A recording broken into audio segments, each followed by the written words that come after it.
How much of Gaza has Israel destroyed? The Israel Defense Forces have now started their latest offensive on Gaza City. For Palestinians there and across the Strip, the land is now almost entirely uninhabitable. Almost all of Gaza is either controlled by the Israeli military or subject to its evacuation warnings.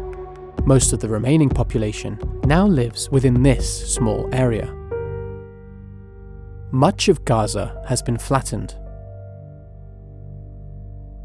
Satellite imagery reveals the scale of the destruction. A UN agency identified damage to more than 190,000 buildings.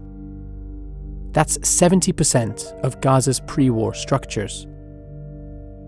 This destruction has left vast amounts of rubble across Gaza, an estimated 53.5 million tons. The World Bank reckons all this translates to roughly 300,000 homes damaged or destroyed. It's 62% of Gaza's total. The damage to Gaza isn't only from Israeli airstrikes.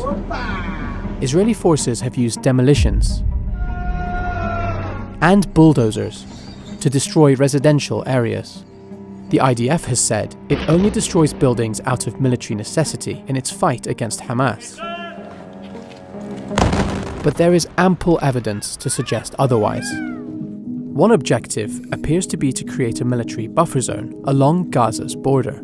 These videos were posted on social media by an IDF soldier. They show the controlled destruction of entire neighborhoods.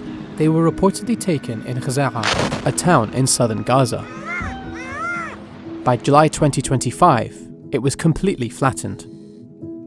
If a permanent buffer zone is created and residents are unable to return, Israel's actions would amount to ethnic cleansing. Prime Minister Benjamin Netanyahu has said it is not Israel's policy to settle Gaza. We don't want to stay in Gaza, that's not our purpose. But some of the Prime Minister's powerful allies have not hidden their desire to ethnically cleanse the territory.